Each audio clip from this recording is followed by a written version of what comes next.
এই মাসের 10 তারিখ আমার 17 বছর হবে, জন্মদিন। সেদিন রাখলে ভালো হবে। 17 বছর হলে বিয়ে পড়াবে কিভাবে? আরে চিন্তা নেই, জন্ম নিবন্ধনে আমার 1 বছর বাড়িয়ে দেয়া। কত মেয়ের এভাবে বিয়ে হয়। বাদ দাও, যেটা জিজ্ঞেস করেছিলাম সেটার উত্তর দাও।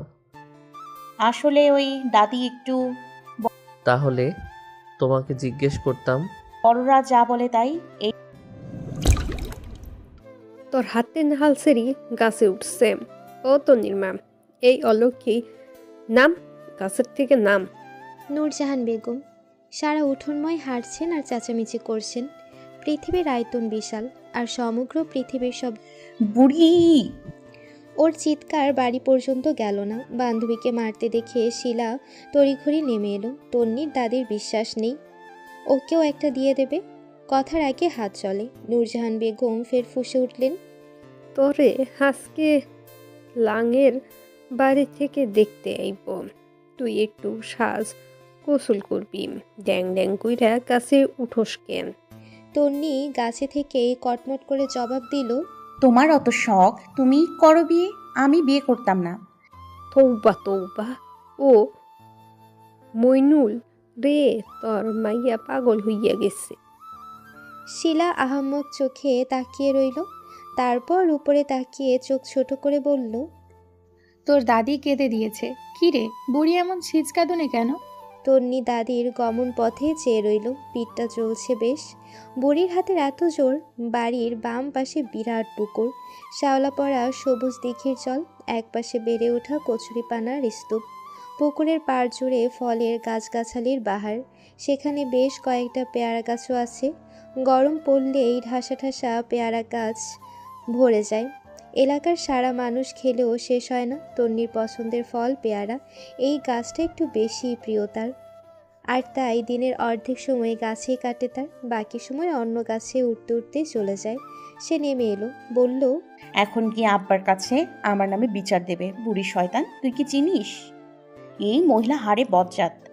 শিলা বুঝতে পেরেছে, এমনভাবে মাথা দোলালো। দুপুর হয়ে এসেছে। দিঘির জলেও কড়া রোদের ছায়া পড়েছে। রোদের তোপে থাকা হলুদ ধানের শীষগুলো চকচক করছে। সে জিজ্ঞেস করল, গোসল করবি না? আজ তোকে দেখতে আসবে।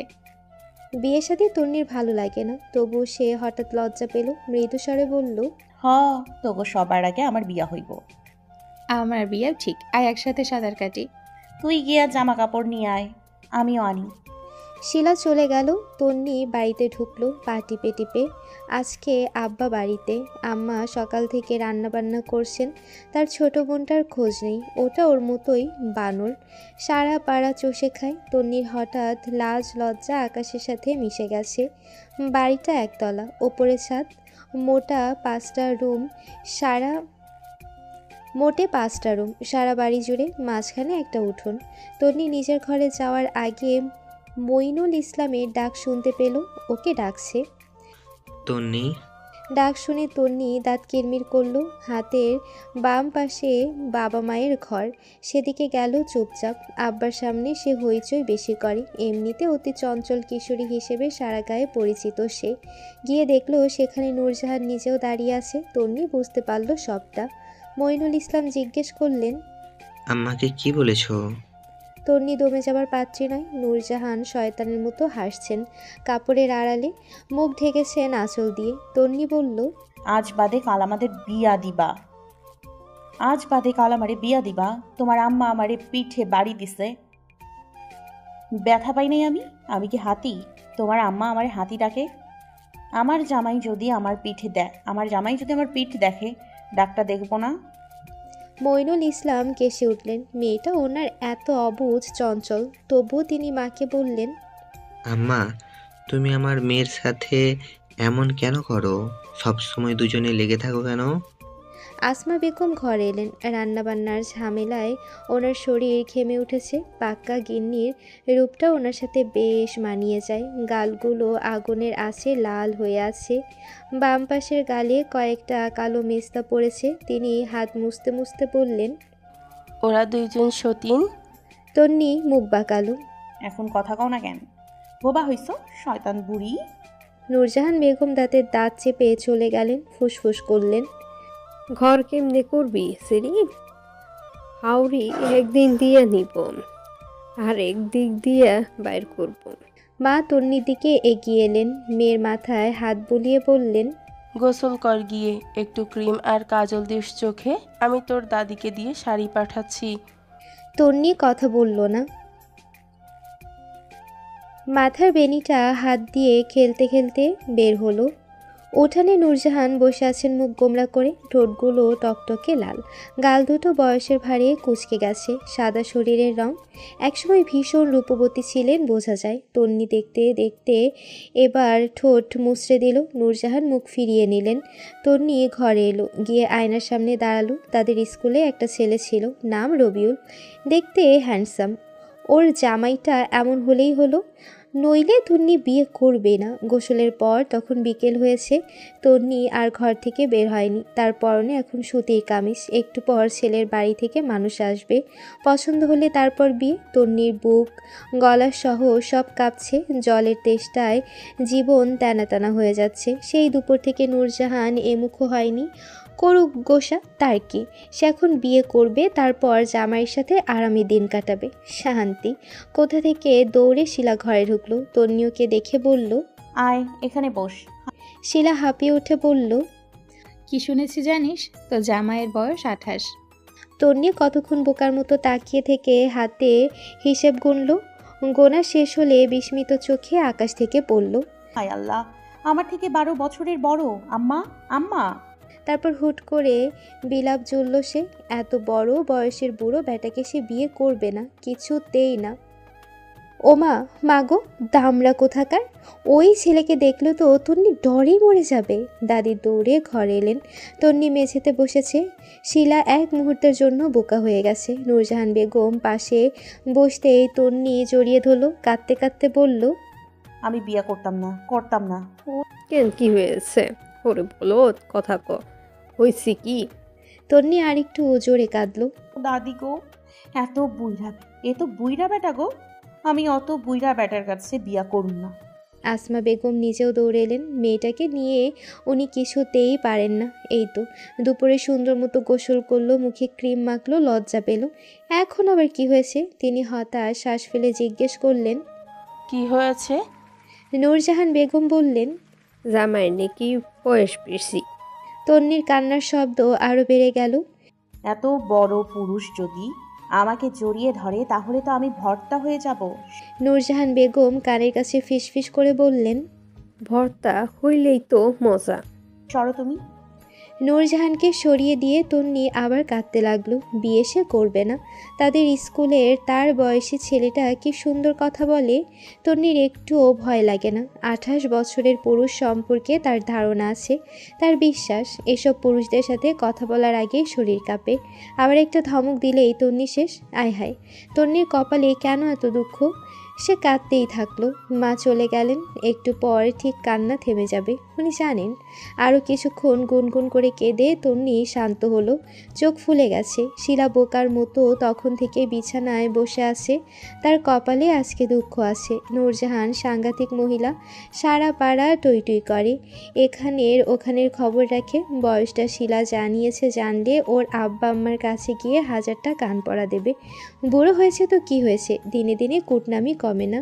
আর শুধু আজকেই না, শিলা গতকালও একটা কাণ্ড করেছে। সে বলেছিল সুন্দরী মেয়েদের জামাই হয় কালো। তারপর তন্নি সারাদিন বাইরের লাকড়ির ঘরের চাঙ্গে উঠে বসেছিল। মরে গেলেও কালো ছেলে সে বিয়ে করবে না। সারাদিন কিছু খায়নি। তারপর মইনুল ইসলাম এসে বললেন ছেলে সুন্দর, উনি নিজে দেখেছেন। সে কথা শোনার পর রাতে সেখান থেকে নেমেছে তন্নি। শিলার ভয় আরও বাড়ল। নূরজাহান বেগম নাতনির মাথায় হাত চালালেন, বললেন, ছোট ছেলেরা সোহাগ করতে জানে না, বয়স একটু বেশি হইলে সোহাগ পাবি। তন্নি ফুপিয়ে উঠে জিজ্ঞেস করলো, সোহাগ দিয়ে কি করব? ওরে পাগল মাইয়া, মানুষ তো জামাইয়ের সোহাগেই খুশি। পাগল সেরিম, যা এবার কলপারে যা, একটু মুখটা ধুয়ে আয়। কাঁদলে চোখ মুখ সুন্দর হয় রে। তোর গালগুলা লাল হয়েছে। তন্নি ফোলা চোখ মুখ নিয়ে বাইরে কলপারে এলো। শিলার মন চাইছে এই মুহূর্তে অদৃশ্য হয়ে যেতে। পৃথিবীর বুকে একটা জাদু এই মুহূর্তে হলে মন্দ হয় না, কিন্তু সেটা সম্ভব না এখন। বিছানায় তুলে রাখা পাগুলো সে আরেকটু গুটিয়ে নিল। নূরজাহান উঠে এগিয়ে এলেন। শিলা আগে ভাগেই বলে ফেলল, তোমার নাতি কাঁদবে জানলে বলতাম না, সত্যি। নূরজাহান বেগম চোখ সরু করে জিজ্ঞেস করলেন, তন্নি কাউরে পছন্দ করে? শিলা বলল, আমাদের ক্লাসে রবিউলের সাথে ওর খুব মিল ছিল। এই পোলায় এখন কই? পরীক্ষা দিয়ে ঢাকা চলে গেছে, গার্মেন্টসে ঢুকেছে। তোর কপালে দুঃখ আছে। নূরজাহান বেগম আর কিছু বললেন না, মাথা নাড়িয়ে বের হয়ে গেলেন। শিলা হাঁপ ছেড়ে বাঁচল। দমটা লটকে গলায় এসে পড়েছিল। সে এখান থেকে যাবে না। তন্নির মা তার মাকে বলে দিয়েছে তন্নির সাথে থাকতে, কিন্তু বুড়ি যে হুমকি দিয়েছে। তন্নি একটা শাড়ি পরেছে, গোলাপি তাঁতের শাড়ি, মাথার মাঝ বরাবর একটা লম্বা সিঁথি, পেছনে চুল খোপা করা, মুখে বেশি সাজ নেই, একটু ফেয়ার অ্যান্ড লাভলি, আর চোখে একটু কাজল, ঠোঁটে সামান্য গোলাপি লিপস্টিক। নূরজাহান কানের পেছনে কালি লাগিয়ে দিলেন। এত সুন্দর মেয়েটা, প্রতিদিন সম্বন্ধ আসে এখান ওখান থেকে, এবারে বিয়েটা হয়েই যাবে। ফোলা ফোলা গালগুলো রোদে পড়লে লাল টকটকে হয়ে যায়। তন্নি এখন বসে আছে একদম চুপচাপ। মেয়েটা কথা ছাড়া থাকতে পারে না একদণ্ড। আজকে পেট ফুলে যাচ্ছে। সে উদাস চোখে দিঘির জলে তাকিয়ে রইল। বিয়ে হয়ে গেলে পুকুরটার কথা খুব মনে পড়বে। শুনেছে জামাইয়ের বাড়িতে পুকুর নেই। হালকা পাতলা শহরের মতো। তন্নির ভাষ্যমতে কিশোরগঞ্জ শহরই। বাইরে একটা গাড়ির আওয়াজ শোনা গেল। নূরজাহান বেগম বের হয়ে গেলেন। তন্নির হাঁসফাঁস লাগছে, গরম লাগছে হুট করে। পাশে শিলা বসে আছে। সে কোনো কথা বলবে না, আবার কি না কি হয়। পাত্রের বাড়ি থেকে 5 জন এসেছে। পাত্র, পাত্রের মা, বাবা, মামা আর একটা বোন। আসমা বেগম তাড়াতাড়ি পায়ে ঘরে ঢুকলেন। পাত্রের বাড়ির সবাই আগে মেয়ে দেখবে, খাওয়া দাওয়া তারপর।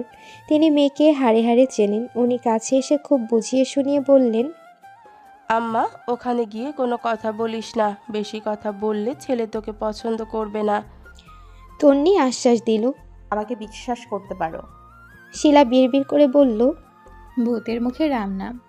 বসার ঘরের সোফায় অতিথি বসেছে। আসমার এক ভাই এসেছে এখানে। মইনুল ইসলামের ভাই নেই। তাছাড়াও এলাকার 2 জন মুরব্বী। দরজার আড়ালে আসমা দাঁড়িয়েছেন। উনি ভেতর যেতে পারবেন না। নূরজাহান বেগম একটা বড় করে ঘোমটা দিলেন তন্নির মাথায়। সেটা বুক পর্যন্ত এসে থেমেছে, কিছু দেখা যায় না। উনি বললেন, কারো চোখে মুখে তাকাবি না, নিচের দিকে চোখ রাখবি। তন্নি আজকে রোবটের মতো সব কথা মেনে নিচ্ছে। পৃথিবীর বুকে আজকে জ্যোৎস্নার মতো আশ্চর্য নেমেছে। আর এই আশ্চর্য কতক্ষণ থাকবে তা বলা মুশকিল। সে বলল, আচ্ছা। এদিকে তার শরীর কাঁপছে থরথরিয়ে। ওকে এনে বসানো হলো একটা চেয়ারে। পাশে নূরজাহান বেগম দাঁড়িয়েছেন কাঁধে হাত রেখে। তন্নি কিছু দেখতে পারছে না, মোটা শাড়ি, কিন্তু নিচ দিয়ে সব দেখা যায়। সে দেখল তার বরাবর সামনে 2টি পা, কালো বুট পরা 2টি পা, আবার কালো প্যান্ট পরেছে। তন্নির বুক কাঁপছে। মোটা ধান গাছের মাথায় বাতাস লাগলে গাছটা যেমন দোলে, ঠিক সেভাবে ওর পা কাঁপছে। নূরজাহান ঘোমটা তুললেন। মেয়েটা নিচে তাকিয়ে, তারপর ওর মুখটা ঘুরিয়ে ফিরিয়ে দেখা হলো। তন্নি স্পষ্ট টের পাচ্ছে সামনের পুরুষটা ওকে খুঁটিয়ে খুঁটিয়ে দেখছে। একটা হাত থুতনিতে রেখে আঙ্গুল বুলাচ্ছে থুতনিতে, ভীষণ দাম্ভিকতার সহিত। তারপর আবারও ঘোমটা টেনে দেওয়া হলো। ওর পাশে একটা মহিলা বসেছেন। তিনি নরম সুরে জিজ্ঞেস করলেন, তোমার নাম কি মা? কত শুদ্ধ ভাষা, ভাব রে। তন্নি জবাব দেয় না। সে ভীষণ বাধ্য মেয়ে, মায়ের কথা অমান্য করার প্রশ্নই আসে না। উনি আরেকবার জিজ্ঞেস করলেন। আসমা বেগম মুখে আঁচল চেপে দাঁড়িয়ে। পাত্রের মামা অতিষ্ঠ হয়ে বললেন, মেয়ে বোবা নাকি? তন্নির মামা উত্তর দিলেন, বোবা হলে কান কেটে ফেলে দেব। উপস্থিত সবাই হেসে ফেলল, শুধু একজন ছাড়া, 28 বছর বয়সী যুবকটা বাদে। পাত্রের মা আবারও বললেন, কথা বলছো না কেন? নূরজাহান বেগম কাঁধে চিমটি দিলেন, হাসি মুখে বললেন, বলো দাদু। তন্নি রাগ ঢাক রাখল না, বলে বসলো, আমার আম্মা না করেছে কথা বলার জন্য। আসমা বেগম ঠাস করে কপাল চাপড়ে দেয়ালে মাথা ঠুকে দিলেন। নূরজাহান কাঁধে আরেকটা চিমটি কাটলেন। ছেলেটা এদিকে তাকিয়ে সরাসরি চিমটি দেওয়া হাতটাও দেখল সে। তারপর নূরজাহানের মুখে তাকালো চোখ তুলে। বুড়ি থতমত খেলো, হাত সরিয়ে নিল। বিয়ে তো এখনো হয়নি, এই ছেলে এভাবে তাকায় কেন? বাকিরা আরেকটু হেসে শান্ত হলো। পাত্রের মামা বললেন, বোবা কিন্তু বোবা না। আরেকজন বললেন, একটু দাঁড়াও মা, চুলগুলো দেখি। নূরজাহান বেগম ওকে দাঁড় করালো। তারপর ঘোমটায় হাত রাখলো। তন্নির ভালো লাগছে না, চুলগুলো বহু কষ্টে বেঁধেছে সে, এখন আবার খুলবে। সমস্ত আয়োজন শেষ। ঘোমটাটা কপাল পর্যন্ত উঠে গেল। তার মধ্যে একটা হাড় হিম করা শীতল গম্ভীর কণ্ঠ এসে ওর কর্ণকুহরে লাগলো। চুল দেখতে হবে না, আমার বউয়ের চুল আমি ব্যতীত অন্য কেউ দেখুক সেটা আমি চাইছি না। তন্নির সারা শরীর বেয়ে স্রোত বয়ে গেল। সে দুহাত খামচে ধরল শাড়িটা। পুরুষের গলা এত ভয়ানক কেন? কি আছে তন্নির কপালে? তারপর আর কেউ কোনো কথা বলল না, বলেও অবশ্য লাভ হবে না। তারা একে অন্যের মুখ দেখে চুপ হয়ে গেলেন। একমাত্র ছেলে হওয়াতে মা বাবাও দ্বিমত করলেন না। ছেলে 1 নম্বরের ঘাড়তারা জেদি একরোখা, ঘাড়ের উপরের একটা রগ তার সবসময় বাঁকা থাকে। কথা তো শোনেই না জীবনে, ঘরে ছেলের কথাই শেষ কথা। বিয়ের জন্য মা মাথা খেয়ে ফেলেছেন বহুদিন ধরে, রাজি হচ্ছিল না। যদিও শেষমেশ রাজি হয়েছে, কিন্তু মেয়ে দেখতে যাবে না। কত কসরত করে তাকে এখানে আনা হয়েছে সেটা বলার অপেক্ষা রাখে না। তন্নিকে আবারও বসানো হলো। তন্নি ঘোমটার নিচে শ্বাস ফেললো বড় করে। নাকের শ্বাসের তোপে ঘোমটার কাপড় নড়ে উঠল। ছেলের মামা সেটা সূক্ষ্ম চোখে পরখ করলেন। মেয়ে যে কিছুটা বোকা তা তিনি আবিষ্কার করে ফেলেছেন। বলা বাহুল্য, ভদ্রলোক একসময় বেশ মেধাবী শিক্ষার্থী ছিলেন। তিনি বললেন, আরবি কিছু পারো? নূরজাহান বেগম জবাব দিলেন, পারে আমার নাতনি, সব পারে। পাত্রই হিসেবে বসে থাকা রোবট ছেলেটা ফের নূরজাহান বেগমের দিকে তাকালো। আগের মতোই খোড়খার তীক্ষ্ণ দৃষ্টি। নূরজাহান বেগম পুনরায় থতমত খেলেন। ঠোঁটের ভেতরের দাঁতগুলো কিরমির করলেন। দুধের বয়সী ছেলে ওনার দিকে তাকাচ্ছে কেন এভাবে? বিয়ে তো এখনই হয়নি, ছেলে কি করবে? উনি দুশ্চিন্তায় পড়েছেন। রোজিনা বেগম পুনরায় মুখ খোলার আগেই ছেলেটা বলল, আমি ওর সাথে আলাদা কথা বলতে চাই। এপাশে শিলা চমকে তাকালো। কোথাকার কোন ছেলেকে নিয়ে এসেছে কে জানে? ছেলে মেয়ে আবার আলাদা কথা বলে কিভাবে? তাদের গায়ে এসব কখনো হয় না, আদব কায়দা নেই নাকি? এটা আবার কোন পৃথিবীর নিয়ম? ওদের সবার কাছে কথাটা জমিনে দাঁড়িয়ে থেকে আকাশ ধরতে চাওয়ার মতো ঠেকলো। নূরজাহান বেগম ত্যক্ত হয়ে বললেন, কিসের কথাবার্তা? আমাদের এখানে কথাবার্তা হয় না। আমাদের এখানে হয়। তন্নি কাঁধের উপর রাখা দাদির হাতটা খামচে ধরল। নূরজাহান বেগম ঝুঁকে এলেন। তারপর আবারও তন্নির ভয় দেখে বললেন, আমার নাতনির কোনো সমস্যা নেই। সমস্যা থাকলেও সমস্যা নেই, আমার কাছে সমস্যার কোনো সমাধান নেই। এই ছেলের সাথে কথায় পেরে ওঠা অসম্ভব। নূরজাহান বেগম বুঝতে পেরেছেন এতটুকু। তন্নি তখন কাঁপছে, পাগুলো থরথর করছে। সে ফিসফিস করে আওড়ালো, তোমাদের আগেই বলেছিলাম, ও দাদি, এই ছেলের কাছে আমি বিয়ে বসবো না। মা গো মা, কেমনে কথা কয়।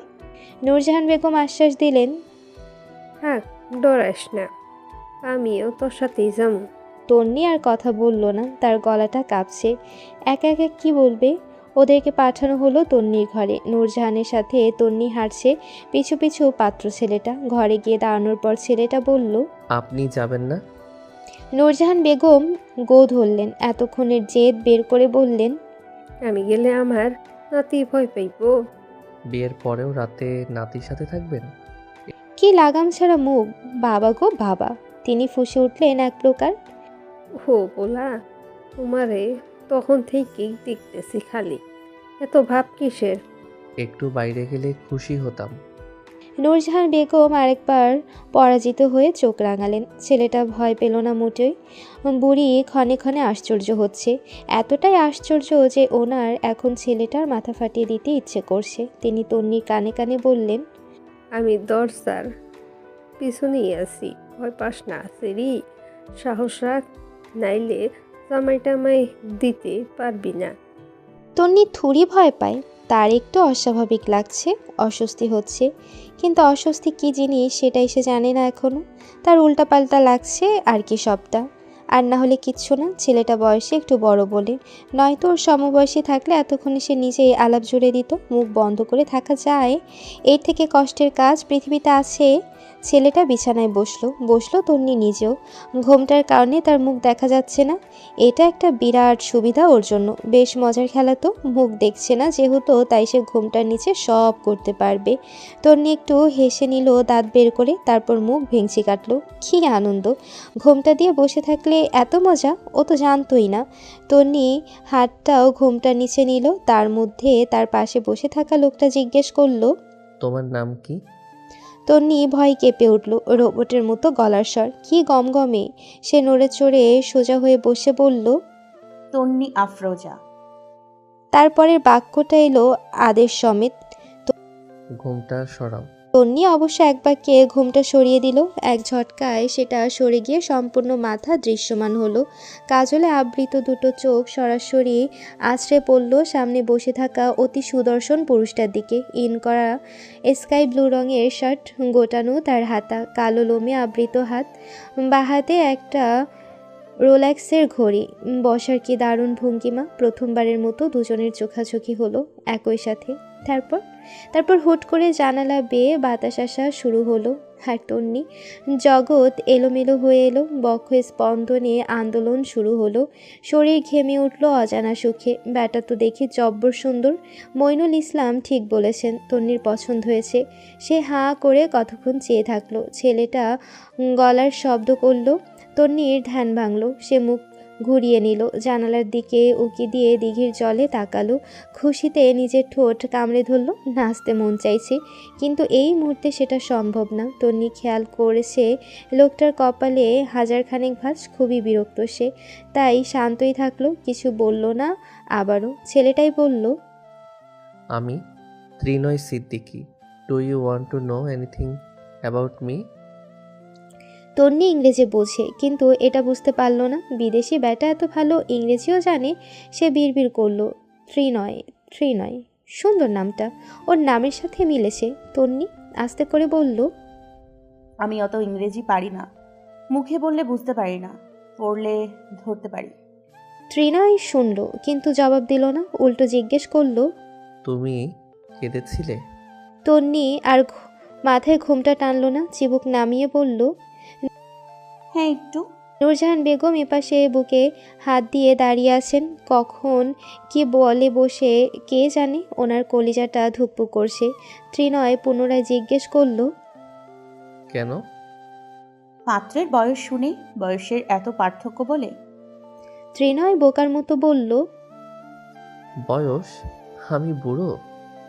তা নয় তো কি।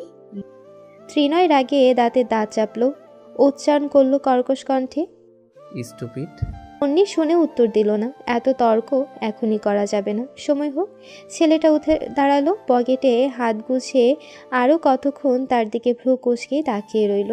তন্নি তখন বেশ বিরক্ত। সে মনে মনে পণ করলো বিয়ের পর একটা বেলুন কিনবে, সেটা দিয়ে বেলে বেলে গুটানো কপাল সোজা করে দেবে, একটু সুন্দর। আর তন্নির পছন্দ হয়ে গেছে বলে, নয়তো বিয়েটা সে নিজেই ক্যান্সেল করে দিত। প্রথমজন বলেই তন্নি মেনে নিল। অবশ্য ছেলেটা ভালো আছে, কি সুন্দর আলাদা দেখা করার কথা বলল, নইলে তন্নি একেবারে বিয়ে ছাড়া মুখটা দেখতেও পারতো না। এখন থেকে বিয়ের আগ পর্যন্ত সে সারা পাড়া রটিয়ে বেড়াবে। তার জামাই সুন্দর, ভীষণ সুন্দর, মাথায় কালো ঘন অনেকগুলো চুল, মুখে খোঁচা খোঁচা দাড়ি, লম্বা খাড়া নাক, কি ভীষণ কঠিন চিবুক। কপালের ভাঁজটা জনাবের সৌন্দর্য আরও বাড়িয়েছে। সে আরও একবার খুশি হলো।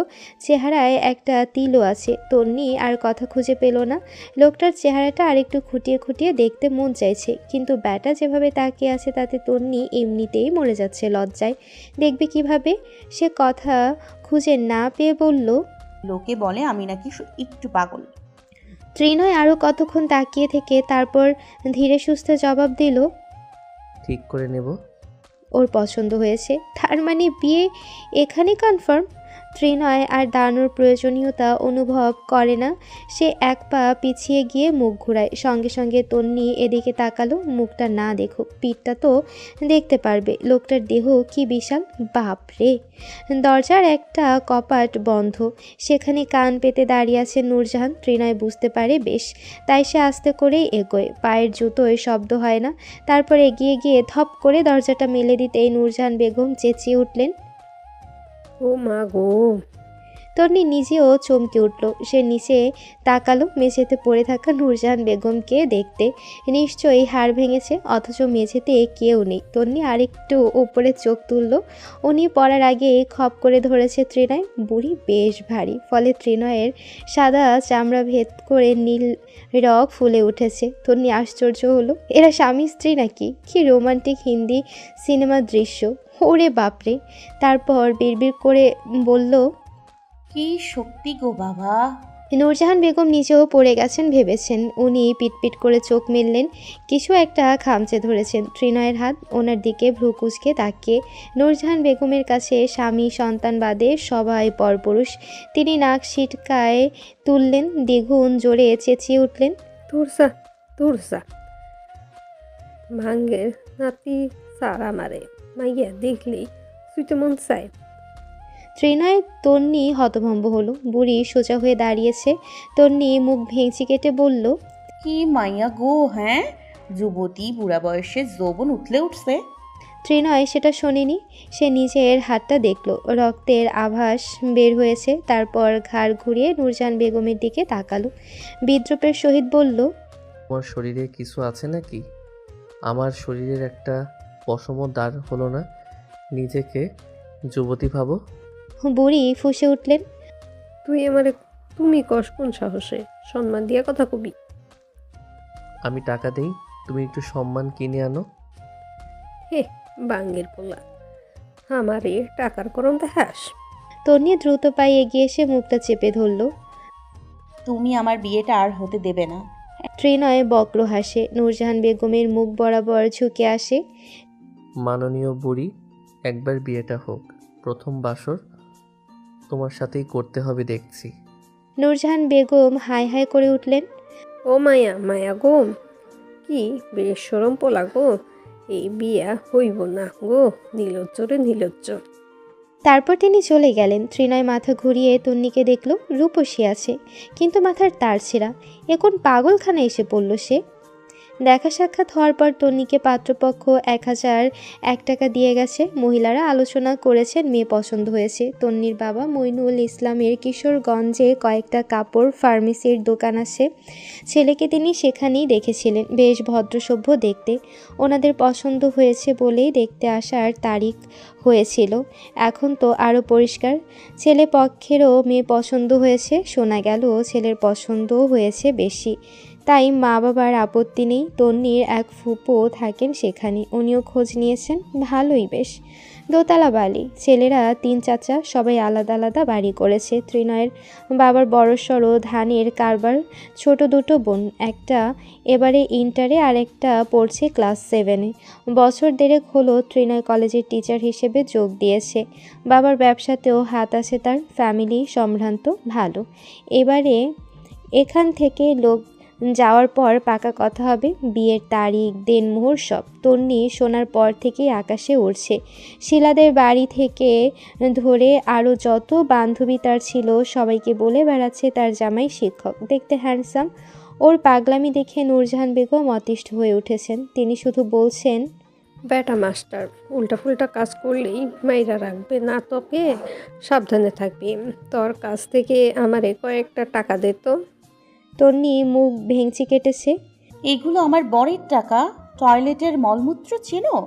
এগুলো এনে হাতে ধরিয়ে দিব। তুই যদি গুহাত দিয়া ধরতে পারিস তাহলে আমি নিলে কি সমস্যা?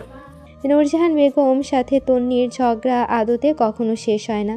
নাতি দাদি সারাক্ষণ সতীনের মতো লেগেই থাকে। নূরজাহানের জন্যই বেশ বড়সড় কষ্ট অপেক্ষা করছে। নাতিকে ছাড়া উনি কিভাবে থাকবেন? এখান থেকে ওখানে যাওয়ার তারিখ ঠিক হয়েছে, খুব দ্রুতই তন্নি বিবাহিত হয়ে যাবে, তারপর জামাই নিয়ে বেড়াতে আসবে। তার কতদিনের শখ জামাইকে গায়ের সবগুলো ফসলের মাঠ ঘুরিয়ে ঘুরিয়ে দেখাবে, যেগুলো তন্নির মন প্রাণ মুগ্ধতায় লেপ্টে দেয়, যেগুলো দেখে তন্নি সারা দিন কাটিয়ে দিতে পারে। একদিন হুট করে পাত্রের বাড়ি থেকে কল এলো। মইনুল ইসলাম বেশ সচেতন লোক, গ্রামের মোড়ে মোড়ে ওনার সম্মান, চিন্তাভাবনা বেশ উন্নত ওনার। তন্নি ওনার মেয়ে, আর ঘরের মেয়ে হলো লক্ষ্মী, সম্মানিত নারী। বাজারের কিংবা হাটের গরু নয় যে উনি খদ্দের ডেকে ডেকে মেয়েকে দেখাবেন। পাত্রের সব কিছু পছন্দ হয়েছিল বলেই তিনি দেখতে আসায় রাজি হয়েছিলেন। এক জায়গায় মেয়েকে দেখবে এবং সেখানেই বিয়ে হবে, ঘরের রাজকন্যা, হাতের পুতুল না। এতে ওনার মেয়ের সম্মান ক্ষুণ্ণ হবে। হঠাৎ তাই কলটা দেখে তিনি বিচলিত হলেন। গম্ভীর মুখটা চিন্তায় ফ্যাকাশে হয়ে এলো। তিনি কল কানে তুলে সালাম টানলেন বড় গলায়। আসসালামু আলাইকুম। ত্রিনয়ের বাবা নিয়াজ মোরশেদ সিদ্দিকী। তিনি সালামের জবাব নিয়ে বেশ ফুর্ত কণ্ঠে বললেন, আপনি বিয়াই এখনো আসার দিন তারিখ বললেন না। আমি তো বিপদে পড়লাম। ছেলের পছন্দ হয়েছে। আমার ছেলেটা একটু একরোখা, একবার মেয়ে দেখতে গেছে, সেখানেই বিয়ে করবে। ঘোরাঘুরি ওর পছন্দ না। আপনারা আসার একটা তারিখ বলুন। মইনুল বড় করে শ্বাস ছাড়লেন।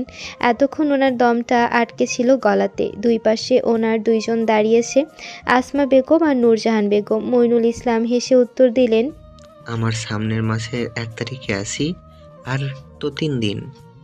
নিজাম মোরশেদ মেনে নিলেন। আচ্ছা আচ্ছা। নূরজাহান বেগম ফোনের সাথে কান লাগিয়ে রেখেছেন, অভ্যাসবশত। কুটনামি করতে হবে না। তিনি ফিসফিস করে জিজ্ঞেস করলেন, পোলা কই জিগা? মইনুল ইসলাম ভ্রুকুচকে তাকিয়ে থেকে জিজ্ঞেস করলেন, ত্রিনয় বাবা কোথায়? এখানেই কথা বলবেন?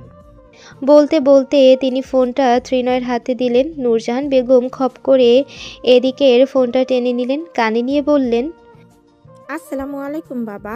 কথাটা অর্ধ সমাপ্ত রইল। ওপাশের কাট কাট কণ্ঠটা জানালো, আমি ত্রিনয়। ও মাঙ্গে নাতি, তুমি ভালো আছো?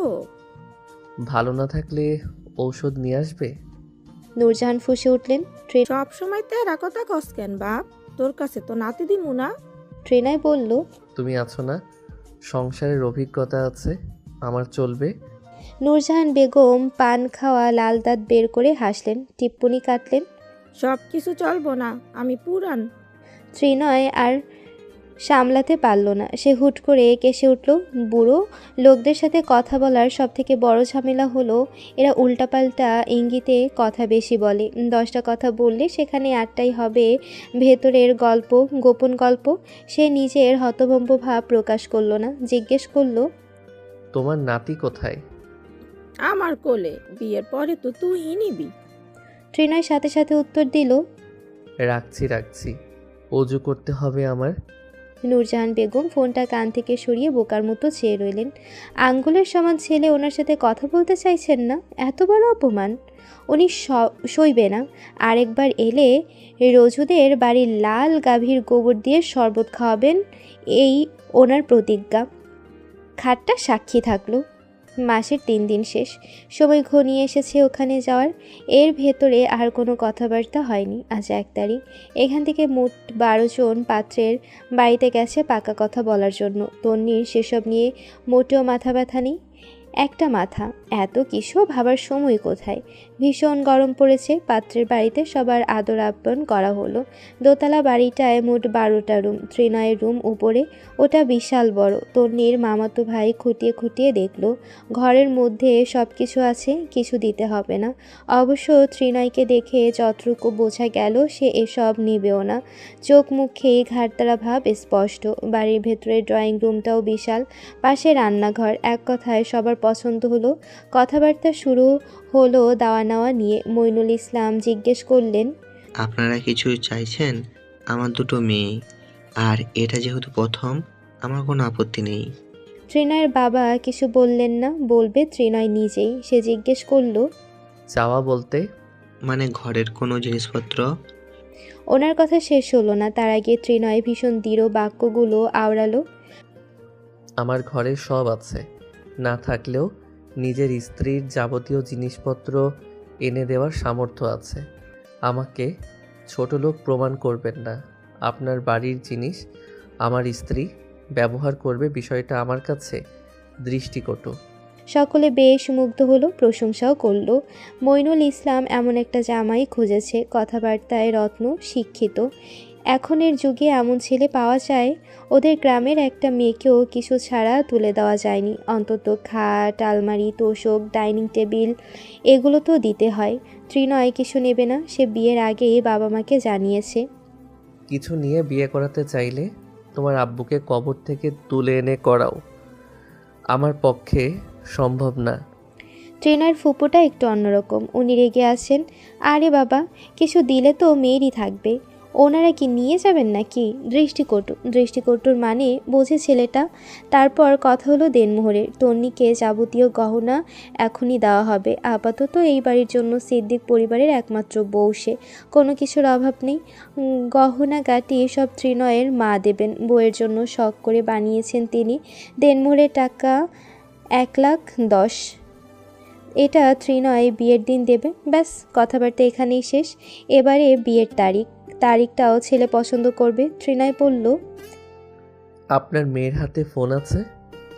তন্নির মামাতো ভাই আরাফ ভ্রু কুঁচকে জিজ্ঞেস করলো, কেন? ত্রিনয় বেশ শান্ত স্বরে বলল, আমি কথা বলতে চাইছি, ওর মতামত নেওয়াটা গুরুত্বপূর্ণ। বিয়ে জীবনে একবারই হয়। তন্নির হাতে ফোন নেই। ফোন তো কারোর হাতেই নেই। একটা ফোন আসমা বেগমের হাতে আর একটা মইনুল ইসলামের হাতে, তাও বাটন ফোন। স্মার্টফোনের প্রচলন এদিকটায় এখনও আসেনি। তিনি আসমা বেগমের ফোনেই কল দিলেন। ছেলে বলেছে এখানে আর কথা নেই, রিসিভ হলে বলবেন। তন্নিরে একটু দাও, ছেলে কথা বলবে। আসমা বেগম আশেপাশে তাকালেন। তন্নি ঘাট পাড়ে আসে। তিনি এগিয়ে যেতে যেতে সচেতন কণ্ঠে ফিসফিস করলেন, ছেলে সেদিনও মেয়ের সাথে আলাদা কথা বলল, আজকেও? মানুষ জানলে কি বলবে? আরে শহরের ছেলে, ওরা গ্রাম সম্পর্কে জানে। বাদ দাও, মেয়ে কোথায়? আপনার মেয়ে গাছে দাঁড়ান। উনি ফোনটা হাতে চেপে ডাকলেন। তন্নি, কি রে তন্নি? তন্নি আম গাছের পাতা সরিয়ে উকিয়ে দিল। বলো। আসমা বেগম থমকে উঠলেন মৃদু স্বরে। ছেলে তোর সাথে কথা বলবে, নে আয়। পুকুরে সিঁড়িতে বসে কাপড় কাচছেন নূরজাহান বেগম। উনি বুড়ো হলেও বেশ শৌখিন, শরীরে শক্তিও আছে। এখনও নিজের কাপড় নিজেই ধুয়ে দেন।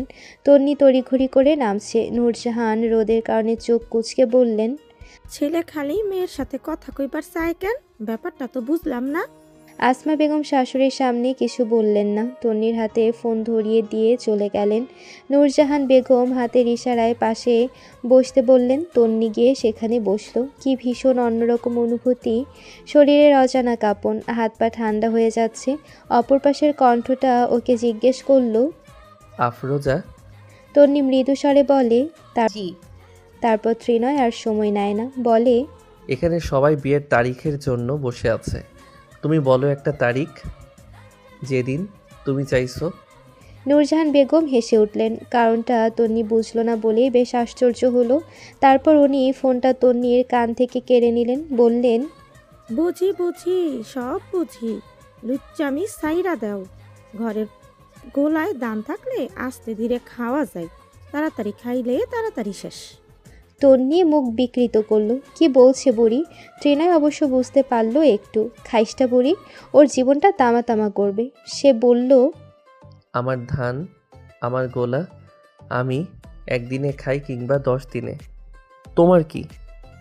ভালো হ, তুই খালি আমার নাতির সাথে কথা কইবার চাস কেন?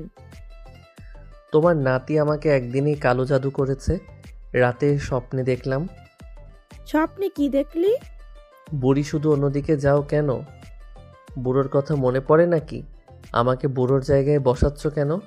আমি তোমার প্রতি আগ্রহী নই। নূরজাহান বেগম হাই হাই করে উঠলেন। মরা স্বামী নিয়ে এমন কথা শোনাও পাপ।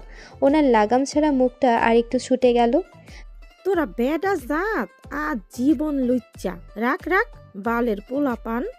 তন্নি 2 হাতে নিজের কান চেপে ধরল। ছি, ওর মা নিজ্জত আর রইল না। ও খোদা, তুমি মাটি ফাঁক করো, তন্নি ঢুকে যাক। নূরজাহান বেগম ফোনটা ওকে ধরিয়ে দিয়ে চলে গেলেন। তন্নি হাঁসফাঁস করে উঠল। আসলে ওই দাদি একটু ত্রিনয় থামিয়ে দিল। বাদ দাও, যেটা জিজ্ঞেস করেছিলাম সেটার উত্তর দাও। তন্নি জোরে জোরে কথা বলছে, পানিতে পা দিয়ে ঢেউ তুলছে। বড়রা যা বলে তাই। এই তাহলে তোমাকে জিজ্ঞেস করতাম, তন্নি অনেকক্ষণ ভাবল, লোকটা এমন কেন? মেয়েদেরকে বুঝি লজ্জা পেতে নেই? এমন বিরাট ভরা গলার কণ্ঠস্বর শুনেই তো তার ভেতরে তোলপাড় হয়ে যাচ্ছে। লজ্জায় মাটিতে মিশে যেতে মন চাইছে, গালগুলো লাল হয়ে যাচ্ছে। বিয়ের পর এক ঘরে থাকবে কিভাবে? হে আল্লাহ, তুমি একটু রহম করো। তন্নির মনে জোর দাও। তার হঠাৎ মনে পড়ল কয়েকদিন বাদে ওর জন্মদিন। সে উৎফুল্ল হয়ে উঠল। মাসের 10 তারিখ আমার 17 বছর হবে জন্মদিন। সেদিন রাখলে ভালো হবে। 17 বছর হলে বিয়ে পড়াবে কিভাবে? তন্নি বুঝতে পারল, উৎফুল্ল গলাটা একটু চুপসে গেল। আরে চিন্তা নেই, জন্ম নিবন্ধনে আমার 1 বছর বাড়িয়ে দেয়া। কত মেয়ের এভাবে বিয়ে হয়। ত্রিনয় মেনে নিল, সবাইকে কথাটা জানালো। তন্নির ভালো লাগা আরও বাড়ে। কি সুন্দর ওর মতামত নিল। ইস, তারপর ওদের বিয়ের তারিখ 10 তারিখে রাখা হলো। সুন্দর একটা তারিখ, অক্টোবরের 10 তারিখ, 2010 সাল। বিয়ে ঠিক হওয়ার পর থেকে তন্নি চিন্তায় পড়েছে ভীষণ। তার আবার চিন্তা না করলে রাতে ঘুম হয় না। জীবনের অতীব প্রয়োজনীয় ঘুমখানা না হলে দুঃখে মরে যাওয়া ভালো। তাই চিন্তা করা ওর রোগ, জাতীয় রোগ। সেটা সারাদিন ভেবে ভেবে একে ওকে জিজ্ঞেস করে নির্মূল করার আগ পর্যন্ত তার মাথার তার সোজা হয় না। লোকে ওকে এমনি এমনি পাগল ডাকে না, কিছুটা তো আছে মাথার ছিট। আজকের চিন্তার কারণটা হলো নতুন সম্বোধন। তন্নির স্বভাব, সে কাউকে আপনি বলতে পারে না। প্রথম দিকেই কিংবা এক দেখাতেই সবাইকে তুমি করে ডাকা ওর ছোটবেলার অভ্যাস। তুমি ডাক্তার সহজ, মার প্যাচ নেই, ঘোরানো পেঁচানো ঝামেলা নেই। ঝামেলা হলো আপনিতে। এত কঠিন ডাক জীবনে আর কিছু হয় না।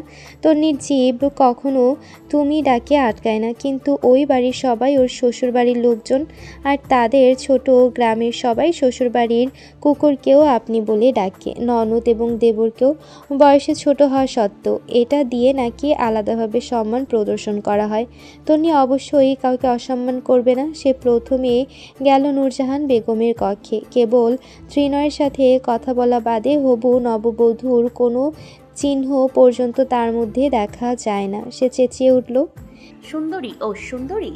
নূরজাহান বেগম বিছানায় বসে পান সাজাচ্ছেন। উনি তন্নিকে এগিয়ে আসতে দেখে চেঁচিয়ে উঠলেন নিজেও, সতীন রে, মাগে 2 দিন পর তোর বিয়া হইব, একটু তো শরম রাখ বেহাইয়া। এক দেশের কালি আরেক দেশের বুলি। নূরজাহান বেগম স্বভাব, এই একটা বিশ্রী গালি না দিলে ওনার শান্তি লাগে না। তন্নি এসে বিছানায় বসলো। একটা পান হাতে তুলে সেটা শুকিয়ে মাথা ঘুরিয়ে বিছানায় পড়ে গেল। চোখ মুখ উল্টে এলো, শুধু একটু ঘ্রাণী। নূরজাহান দেখছেন সবটা। তন্নি হাত পা ছেড়ে দিল। সতীন ডাকবা না, আমার জামাইয়ের 1 ভাগও তোমারে দিব না। পানের গন্ধে অজ্ঞান হইয়া যাও, বাসর ঘরে পান খাইবা কেমনে? তন্নি লাফিয়ে উঠে বসলো। পান খেতে হয় যে? নূরজাহান বেগম মুখের রস ফেলে দিয়ে ঠোঁট বাঁকালেন। জামাই রে বলিস। তন্নি আবারও কতক্ষণ চুপচাপ ভাবতে বসলো। তারপর মাথা নামিয়ে নিল নিচে। পান একটা মারাত্মক জিনিস। গন্ধ শুকেই তার বুকের শ্বাস থেমে যায়। খাবে কিভাবে? আচ্ছা থাক, সেসব অনেক দূরের ব্যাপার। আপাতত যেটার জন্য এসেছে সেটা সমাধান হোক। সে জিজ্ঞেস করলো, তুমি দাদাকে কি ডাকতে? নূরজাহান বেগম সদ্য ষোড়শীর ন্যায় লজ্জা পেলেন। মাথাটা নামিয়ে মিনমিন করে বললেন, বুইরা। তন্নি রেগে গেল কথা শুনে। আরে বল, এটা কি বলে? এটা বলিনি। আপনি করে বলতে নাকি তুমি করে? ওনার লজ্জা শেষ। তিনি সব ভুলে হতভম্ব হয়ে আওড়ালো, মুখের ভাষা ঠিক কর মাগি। বিষয়টা এমন হলো, এক চোর আরেক চোরকে বলছে চুরি করিস না। অবশ্য তন্নি কখনো খারাপ ভাষা বলে না। আজকে বের হয়ে গেছে, ওটা আর ফেরত নেওয়া যাবে না। সে মনে মনে তওবা করলো, তারপর মুখ ভেঙচি কাটলো। ওরে ফেরেশতা আমার, যা জিজ্ঞেস করেছি তার উত্তর দাও। শ্বশুর বাড়ির সবাইকে আপনি করে ডাকতে হয়, বলবি। আমি তোর দাদার 9 বছরের ছোট ভাইকেও আপনি ডাকতাম, ভাইজান ডাকতাম। অত ছোট ছেলেকে? তন্নির গলায় আশ্চর্যতা। নূরজাহান বেগম বললেন, হ্যাঁ, তোর দাদারেও আপনি বলেই ডাকতাম। সাথে বাড়িতে পাড়া প্রতিবেশীর এক ননদ ছিল, 6 বছর বয়স। ওই মরিচের মতো পিচ্ছিকে পর্যন্ত আফা ডাকতাম, বলতাম আপা আসেন। ধুর। বলেই তন্নি সেখান থেকে চলে এলো। তার মাও আজীবন বাবাকে আপনি বলেই ডাকে। বাকি আছে এখন শিলা। তন্নি ডাকে মোহনা, মোহনা এসে এক বাক্যে হাজির। ও আদেশ করলো, শিলাকে গিয়ে বলবি আপা ডাকে, যা। শিলা এলো আরও 25 মিনিট পর। তখন তন্নির মুড চলে গেছে, রাগ এসে পড়েছে গায়ের আনাচে কানাচে। ওরা দুজন মিলে বসলো বিশাল জাম্বুর গাছের শিখরে। বিশাল লম্বা লম্বা শিখরগুলো ছড়িয়ে ছিটিয়ে আছে আশপাশ পর্যন্ত। শিলা জিজ্ঞেস করে, ডাকলি কেন? তন্নি প্রশ্ন করলো উল্টে। তোদের তো বাগদান শেষ, তুই তোর জামাইরে কি বলে ডাকিস? বিনিময়ে শিলা হঠাৎ লজ্জা পায়। মুখটা নামিয়ে নিতেই তন্নি খাবলে ধরল, চোখ কুচকে বলল, লজ্জা পড়ে, আগে বল আপনি না তুমি। শিলা ভেংচি কাটলো। এর আবার জিজ্ঞেস করার কি আছে? আপনি করে ডাকি। শোন, আপনি ডাকে সম্মান বেশি। তাহলে কি তুমি ডাকে ভালোবাসা বেশি? শিলা নিজে উত্তর জানে না। ওরা মূলত ঠিকঠাক কথাবার্তাই জানে না। তন্নি ঠিক করলো সে ওর বরকে জিজ্ঞেস করবে, তাহলেই হবে। ওনার অনেক বয়স, নিশ্চয়ই সব জানেন। তন্নি শিলার কাঁধে মাথা রাখলো। ত্রিনয়ের কথা ভাবতেই লজ্জা লজ্জা লাগছে। ইস, কেমন অদ্ভুত অনুভূতি। সদ্য জন্মানো কচুরিপানার মতো তার অনুভূতি হাওয়ায় দোল খায়, তারপর বাতাসের তালে ছড়িয়ে পড়ে শরীরের আনাচে কানাচে। বেশি আলোড়ন সৃষ্টি হয় বুকটায়। হুটহাট থেমে যায় সেটা। তন্নি হাসে, আস্তে করে বলে, আর হবু জামাইটা খুব সুন্দর না রে শিলা? জাম্বুরা গাছের মগডালে বসে থাকা শালিকটা জানায়, হ্যাঁ, তোর চোখে তোর জামাই আজীবন সুদর্শন থাকুক, তোদের একটা সুখ দুঃখের সংসার হোক। তারপর দিঘির শান্ত জলের উপর বিশাল একটা কাঁঠাল পাতা পড়লে সেখানে ঢেউ ওঠে। সেই খেলানো ঢেউ সারা দিঘি জুড়ে ছড়িয়ে যায় তন্নির ভালো লাগার মতো। বিয়ে কথাটায় এত মাধুর্য কেন? কেন এত ভালো লাগা? কেউ সেখানে মধু মাখিয়েছে বুঝি? নাকি অপরিচিত দুটো আত্মা এক হয় বলেই এত মিষ্টতা সেখানে? বিয়ের বাকি মাত্র 10 দিন। মইনুল ইসলাম বিরাট বড় করে অনুষ্ঠান করবেন। প্রথম মেয়ে ওনার, ভীষণ শখের, অতি আদরের। বাড়ির সামনে অনেকটা জায়গা, পুকুরের পাড়েও বেশ খালি জমিন পড়ে আছে। সেখানের এক জায়গায় স্টেজ করা হবে। আসমার ইচ্ছে ওনার মেয়ের বিয়েতে ছবি তোলা হবে। মইনুল ইসলাম তাই বাজারের একজন ফটোগ্রাফারকে বলে রেখেছেন, ক্যামেরা দিয়ে ছবি তোলা হবে। তিনি এখন এখানে সেখানে দাওয়াত করছেন। গ্রামের মুরব্বীদের সাথেও তো আলোচনা আছে। বিয়েতে তন্নির খালাতো ভাই বোন, ফুপাতো আর মামাতো ভাই বোন নাচবে। ওরা আসবে গায়ে হলুদের আগের দিন। মার্কেটে যাওয়া দরকার, কিন্তু তন্নি আজ পর্যন্ত কিশোরগঞ্জ সেভাবে যায়নি। গিয়েছে কিন্তু মার্কেট করতে যায়নি। এখন তো আরও যেতে পারবে না। কেউ দেখে ফেললে ওনাদের বলবে নতুন বউ বাজারে এসেছে, মান সম্মান একটা ব্যাপার আছে না? আসমা কল দিয়েছেন নিজের ভাইয়ের বউদেরকে, ওরাই করুক গায়ে হলুদের মার্কেট। কিন্তু বেঁকে বসেছে তন্নি, সে যাবে। তার গায়ে হলুদের শাড়ি গহনা সে নিজ হাতে কিনবে। বিয়েটা তো তার। ত্রিনয় বলেছে সব তোমার ইচ্ছে মতোই হবে। এখানে আর কোনো কথা আছে? উঠোনে সবাই বসা। তন্নির বোন মোহনা পাথরের গুটি খেলছে। আসমা বেগম তরকারি করছেন। নূরজাহান বসে বসে কুলোর চাল খুঁটিয়ে খুঁটিয়ে দেখছেন। শিলা আর তন্নি বয়ামের আচার খাচ্ছে। তার বয়ামগুলো নূরজাহান বেগমের মুখ বাঁকালেন। এমনিতেই নাচুনি বুড়ি, আরো দাও ঢোলের বাড়ি। জামাইটা বুঝছে না, নইলে তোরে মাথায় তুলতো না লো। তন্নি আচার খাওয়া রেখে ক্ষিপ্ত চোখে তাকালো। বিয়া আমার, জামাই আমার, তোমারও তো মাথা ব্যথা কেন? আমিই যাব। জীবনে দেখছস কোনো বউ নিজের গায়ে হলুদের মার্কেট নিজে করে? এই গ্রামের কেউ গেছে আজ পর্যন্ত? কেউ না যাক, আমি যাব। যেতে না দিলে বিয়ের দিন লুকিয়ে বসে থাকবো।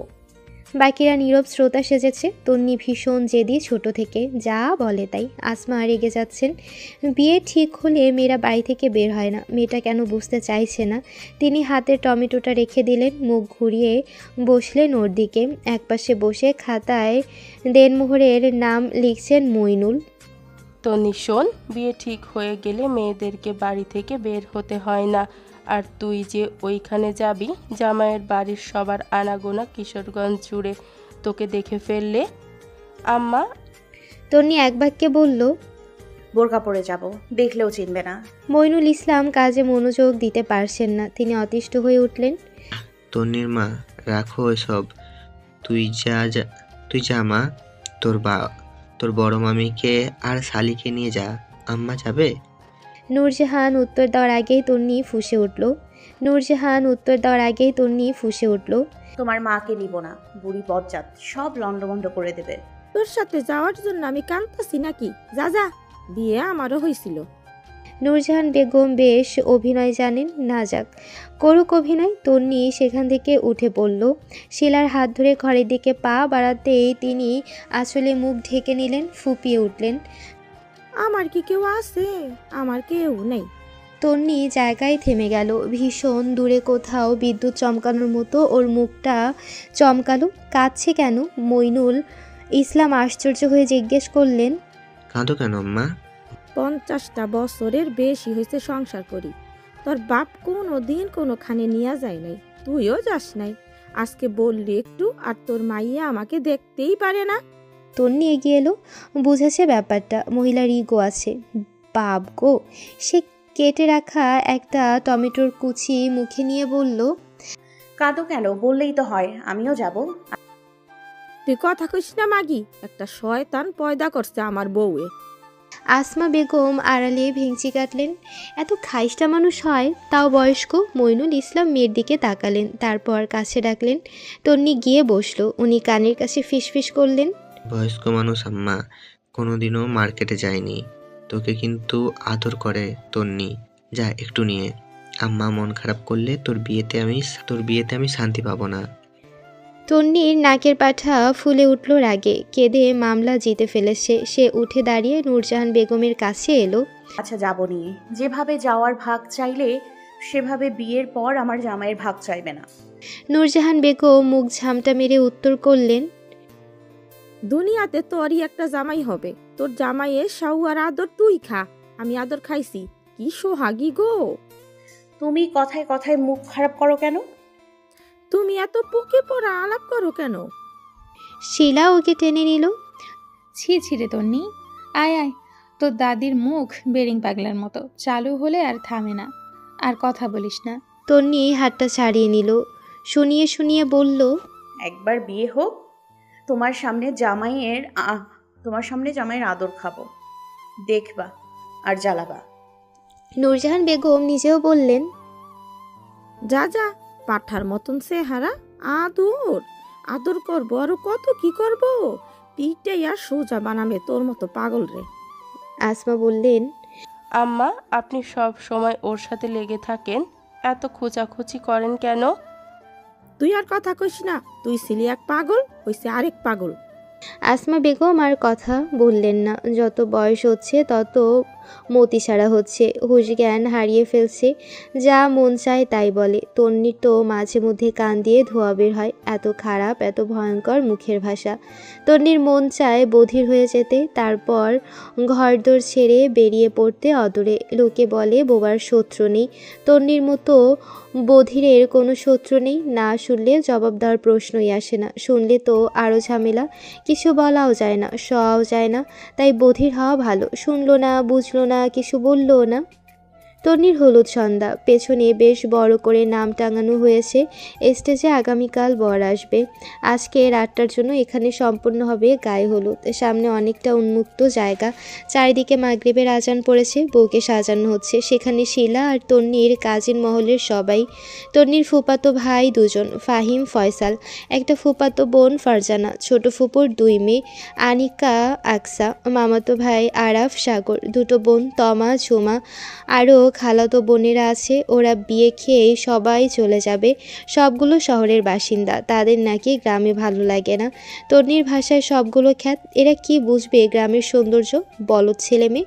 তন্নির সাজ পাগল, সে খুব সাজবে বিয়েতে। গায়ে হলুদের শাড়িটা ওর কলাপাতা রঙের। ছোট মামি বারবার বলেছেন হলুদ শাড়ি নেওয়ার কথা, তন্নি নেবে না। বাকিরা নিক হলুদ শাড়ি, ওকে একটু অন্যরকম লাগতে হবে তো, সে নতুন বউ না, তাকে অবশ্যই সবার থেকে আলাদা লাগতে হবে। সাদা ফুটফুটে শরীরে কলাপাতা রঙের সুতির শাড়িটা দূর থেকে চকমক করছে। ফাহিম, ফয়সাল দুজনে গিয়ে লাল গোলাপ আর গাঁদা ফুল এনেছে। তমা সেগুলো দিয়ে মালা বানিয়েছে সুন্দর করে। কানে, গলায়, হাতে, মাথায় কাঁচা ফুলের গহনা, ঠোঁটে টকটকে লাল লিপস্টিক, চোখ ভর্তি কালো কাজল। আনিকা শহরের জিনিসপত্র দিয়ে ওকে সাজিয়েছে, গালগুলো এমনিতেই লাল, সেখানে আরেকটু ব্লাশ মাখায় টুকটুক করছে। সারা ঘর উজ্জ্বল তন্নির সাজের কারণে, যেই দেখছে সেই বারবার মাশাআল্লাহ বলছে। নূরজাহান দূর থেকেই নাতির হাসি মুখটা দেখলেন, তারপর চোখ দুটো লুকিয়ে নিলেন আঁচলের তলায়। পুতুলটা ঘরে না থাকলে সারা বাড়ি অন্ধকার হয়ে যাবে, কে খাবে গাছের ফল ফাকড়া? তিনি সেখানে দাঁড়ান না, ওখানে দেখলে তন্নি কেঁদে ফেলতে পারে। সাগরের হাতে স্মার্টফোন, সে এসে দাঁড়িয়ে বলল, তোর একটা ছবি তুলি, ভালো হয়ে বস। মামাতো বোনেরা বিভিন্ন স্টাইল শিখিয়ে দিল। তন্নি হেসে হেসে ছবি তুলল। আয়নায় সে নিজেকে দেখে নিজেই মুগ্ধ হয়ে যাচ্ছে। ত্রিনয় দেখলে খুব খুশি হতো। তন্নিকে আজ সত্যি সত্যি সুন্দর লাগছে। অপরূপ চাঁদের রূপ, তার অঢেল সৌন্দর্য, টানা আঁখি, গোলাপি ঠোঁট, হালকা ফোলা ফোলা গাল, হরিণী ব্যাকুল নজর, চোখের পাপড়িগুলো ঘন, বেশ লম্বা চুল। গ্রামের মেয়েদের আর যাই হোক চুল লম্বা থাকে। ওকে বাইরে নিতে হবে, নিয়ম অনুসারে কনে বিয়ের আগের দিন থেকে নিজের ছায়ায় পা দিতে পারবে না, অর্থাৎ ওকে কোলে করে নিতে হবে। ছেলেদের মধ্যে সব থেকে বড় আরাফ, ওকে ডাকা হলো। আরাফ ঘরে এসে থমকে দাঁড়ালো, তারপর বুকে হাত দিয়ে বলল, তোকে পরীর মতো লাগছে তিন্নি। ত্রিনয় সিদ্দিকি তোকে এখন দেখলে নিশ্চিত মরে যেত। তন্নি বলল, সব তোমার কাছে তো ফোন আছে, ওনাকে একটা ভিডিও কল দাও। ডাবেই হেসে ফেলল। সাগর জানালো সে ছবি দিয়ে দেবে, ওখানেই দেখতে পারবে। আরাফ কোলে নেবে না, থাকুক গ্রামের নিয়ম। ছেলে হয়ে মেয়েকে কোলে নেবে কিভাবে? তার যুক্তির কাছে কারোর কথা টিকলো না। তন্নিকে তাই হেঁটে হেঁটেই যেতে হলো। মেয়েরা মাথার উপর ওড়না ধরেছে, লাল ওড়না। তারপর সেখানে বেশ অনেকক্ষণ ধরে ছবি তোলা হলো। বাকি সব মেয়েরা ভারী সাজগোজের সাথে হলুদ শাড়ি পরেছে, ওদের গায়ে আর্টিফিশিয়াল ফুলের গহনা। সবাই তন্নির সাথে বসে বসে ছবি তুলল। এবারে গায়ে হলুদের পালা। বড়রা একে একে ওকে হলুদ ছুঁয়ে দিল। তন্নি বেশ হাসছে, সাদা গালগুলো হলুদের ছোঁয়ায় হলুদ হয়ে গেছে। মা বাবা যখন এলো তখন সব নীরব, আশেপাশে কোথাও নূরজাহান নেই, ওনাকে অনেকক্ষণ ধরে দেখা যাচ্ছে না। তন্নি আসমা আর মইনুলের চেহারা দেখে কেঁদে ফেলল। সাজগোজ নষ্ট হয়ে যাবে বলে বেশি কাঁদল না, সব কিছু থমথম করছে। ফয়সাল গিয়ে কোথা থেকে টেনে নূরজাহান বেগমকে নিয়ে এলো। উনি এসে দাঁড়িয়ে ছেলেদের মতো হাউমাউ করে কেঁদে দিলেন। বাকিরা স্তব্ধ হয়ে গেছে। সব উল্লাসে হঠাৎ বাধা পড়ল। আনন্দের রেশটা আর নেই। তন্নি শব্দ করে কেঁদে উঠল নিজেও। দাদিকে কাছে রাখলো দুই হাতে। তিনি এগিয়ে গিয়ে তন্নিকে জড়িয়ে ধরলেন, কাঁদতে কাঁদতে বললেন, বু, আমার বুবু, তোরে স্যার আমি কেমনে থাকবো? ও মইনুল রে, আমার পুতুলটারে তুই আটকা, আমার পুতুল। দূর থেকে জড়িয়ে রাখা দুজনকে কি ভীষণ সুন্দর দেখায়, লিখে বর্ণনা করা যায় না। প্রচলিত একটা বহুল ব্যবহৃত বাক্য আছে, সন্তান হয় পেট থেকে, নাতি হয় কলিজার থেকে। কি অপরূপ উপমা! তন্নির শরীরটা ভীষণ কাঁপে। নূরজাহান বেগমের কান্না দেখে তার ভয় লাগে। বিয়ে কি এতটাই ভয়ের? কি আছে বিয়েতে? তন্নি আরও জোরে কাঁদল। কান্নার কারণে সে কথা বলতে পারছে না, কিন্তু তার হঠাৎ কেন কান্না পাচ্ছে সেটাই সে বুঝতে পারছে না। বুকটা কেমন চিড়ে যাচ্ছে হঠাৎ করে, সব কিছু অসহ্য লাগছে। সে টেনে টুনে গহনা খুলে ফেলতে চাইল, তার আগে ওদেরকে আলাদা করে নিল সবাই। মেয়েটা ছটফট করছে এক প্রকার। নূরজাহান বেগমকে ঘরে নিয়ে এলো মহিলারা। তন্নির কাজিনরা বলল, কাঁদিস না তন্নি, তুই কাঁদলে আঙ্কেল আন্টিও তো কষ্ট পাবে। তন্নি শান্ত হয়ে চোখের জল মুছে নিল। শিলা বসেছে পাশে, সেও কেঁদেছে। ও বান্ধবীর মাথাটা নিজের কাঁধে তুলে নিল। আবারও হইচই শুরু হয়েছে। সবাই নাচবে এখন। প্রথমে মেয়েরা মিলে নাচলো, গান বাজালো, তারপর হিন্দি গান ছেড়ে দেওয়া হলো। ছেলেরা মেয়েরা সবাই উল্লাস করে নাচলো। তন্নিরও নাচতে মন চাইলো, কিন্তু নববধূর নাচ দেখলে মুরব্বীরা ছিছি করবে, তাই সে স্টেজের উপরেই পা তুলে বাবু হয়ে বসে রইল। অর্ধেক রাত পর্যন্ত নাচ গান শেষ করে সবাই মেহেন্দি দিতে বসলো। তন্নির দুই হাতের দুই পাশে কনুই পর্যন্ত মেহেদি দেওয়া হলো, হাতের নখেও। এবার শিলা একটু পায়েও দিয়ে দিল। মইনুল ইসলাম দিঘির পার হতে দেখলেন। গালে হলুদ মেখে শাড়ি জড়িয়ে গহনা পরে বিছানার মধ্যমণিতে চাঁদ বসে আছে, ওনার ঘরের চাঁদ। ছোট্ট মেয়েটা কয়েকদিনেই কেমন হুট করে বড় হয়ে গেল। সেদিনও বাড়ি জুড়ে ছোটাছুটি করেছে। দুদিন আগেও জামরুল গাছের মগডাল থেকে মা বকতে বকতে নামিয়েছেন। বছর আগেও পুতুল বুকে জড়িয়ে ঘুমিয়েছে মেয়েটা। মইনুল মার্কেট থেকে খুঁজে খুঁজে গোলাপি রঙের বড় পুতুল আনতেন, সেটা বুকে জড়িয়ে ঘুমিয়ে যাওয়া মেয়েটা আজকে জীবন্ত পুতুল সেজেছে। বুকটা ধুকপুক করছে, ভীষণ ব্যথায় জর্জরিত হয়ে যায়। পুরুষ মানুষ কাঁদে না, কাঁদতে পারে না। উনি একবার ভাবলেন বাড়িতে ঢুকতেই আব্বা বলে ডাক দেওয়ার মানুষটা আর থাকবে না। মোহনা তন্নির মতো না, কেউ কারো মতো হয় না। এত কঠিন জগৎ সংসার, আল্লাহ ভীষণ নিষ্ঠুরতা দেখিয়েছেন পৃথিবীর এতটুকু নিয়মে। এত আদরে বুকে জড়িয়ে মুখে মুখে খাইয়ে বড় করা কলিজার টুকরোকেও পরের ঘরে যেতে হয়। মইনুল ইসলামের চোখগুলো লাল হয়ে আসে। দুটো রাত ধরে কাঁদেন আসমা, রাত জাগেন। তন্নি এখনই বুঝতে পারছে না মানুষের এমন কষ্ট হওয়া উচিত না, যেটা প্রকাশ করা যায় না, যেটা বুকে জমে পাহাড় হয়ে যায়। মইনুল টের পেলেন ওনার বুকটায় ক্ষত হয়েছে, যেই ক্ষত কখনো পূরণ হবে না, কখনোই না। কি সুন্দর দেখতে হয়েছে মেয়েটা। ওনার মেয়েটা এত সুন্দর কবে হলো? উনি এর আগে সেভাবে খেয়াল করেনি তো। মেয়েকে বধূর সাজে এত পরিপক্ক লাগার কথা না, তবুও লাগছে। বিয়ের পানিতে নাকি মেয়েদের সৌন্দর্য বাড়ে, নইলে এত মেয়ের ভিড়ে কেবল ওকেই কেন ফুটবে? কেন চোখ সরানো যাবে না? মইনুল চোখ ফিরিয়ে নিলেন, নজর না লেগে যায়। আনন্দ উল্লাসে কাটলো তন্নির গায়ে হলুদ। তন্নি আফরোজার নতুন। তার পরের দিন রবিবার 10 তারিখ, যথারীতি তন্নির বিয়ের দিন। চারপাশ মানুষজনে গমগম করছে। পাত্রের বাড়ি থেকে সকালে বিয়ের সাজগোজ পাঠানো হয়েছে। আনিকা সুন্দর করে সাজতে জানে। তন্নিকে খুব ভোরে সকাল সকাল গোসল করানো হলো। ভাবিরা সবাই মিলে করিয়েছে। তখন এক দফা কাদা ছোড়াছুড়ি খেলাও শেষ হয়েছে। তারপর সবাই গোসল করে খিচুড়ি খেতে খেতে সময় চলে গেছে। তখন দুপুর 12টা। রবিবারে বিয়ে কিছুটা বেমানান সবার কাছেই। বিয়ে হবে মূলত শুক্রবারে, সুন্দর একটা বার, সেখানে রবিবার কেন? উদ্ভট। তন্নি বলেছে সেটা কেউ তখনও জানে না। তাকে সাজাতে বসানো হলো। টুকটুকে একটা গাঢ় লাল রঙের শাড়ি, পাড়টা ঘন কালো গাঢ় সবুজ, সেখানে সোনালি সুতোর কাজ। লাল শাড়িটা জুড়েও সোনালির কাজ ছড়িয়ে। ঘরের সাদা আলোতে সম্পূর্ণ শাড়ি ঝলমল করছে। ওদের সবার ভীষণ পছন্দ হলো। দোপাট্টাটাও টুকটুকে লাল। শাড়িটা তন্নিকে বেশ সুন্দর করে সময় নিয়ে পরিয়ে দেওয়া হলো। মাথার লম্বা ঘন চুলগুলো খোপা করা হয়েছে। খোপার মধ্যে কয়েকটা লাল তরতাজা গোলাপ গেঁথে দেওয়া। রং তুলি দিয়ে আঁকা দৃশ্যের মতো সুন্দর বড় বড় দুটো চোখ আইলাইনারের জাদুতে আরও ফুটে উঠেছে। চোখের নিচটাও কাজলে আবৃত। কপালে ছোট্ট টিকলি, নাকে কান পর্যন্ত টানা নাকফুল, ঠোঁটে লাল লিপস্টিক। বিয়ে একবারই হয়, তাই সাজগোজটাও স্পেশাল। হাত ভর্তি লাল চুড়ি, গলায় ছোট বড় দুটো হার। তাকে পুরোপুরি সাজাতে গিয়ে 1 ঘন্টার বেশি লেগেছে। তামা বলেছিল চুলগুলো ছেড়ে রাখতে, তন্নি রাজি হলো না। এত বড় চুল, এমনিতেও লোকজন দেখে ওর মাথা ঘুরছে, দরকার নেই। শেষমেশ ঝুমা ওর মাথার অর্ধেকটা পর্যন্ত ঘোমটা টেনে দিল। ওর মুখটা ঘুরিয়ে ফিরিয়ে দেখলো সবাই, বলা বলি করলো। সোহাগের সৌন্দর্য বেড়েছে। হাত ভর্তি মেহেদির রংটাও লাল হয়েছে। নূরজাহান ঘর থেকে বের হয়নি সকাল থেকে। গতকাল থেকেই তিনি চুপচাপ। ভীষণ আশ্চর্যজনক ঘটনা। বাড়িটা সম্পূর্ণ হয়ে অসম্পূর্ণ। নূরজাহানের কথা ছাড়া এটাকে বাড়ি বলা দুষ্কর। তিনি দুর্বল হয়ে পড়েছেন কিছুটা। একপাশ থেকে লাঠিটা নিয়ে উনি এগিয়ে এলেন। সবাই জায়গা করে দিল। তন্নি হাসছে তখনও। নূরজাহান বেগমকে দেখে বলল,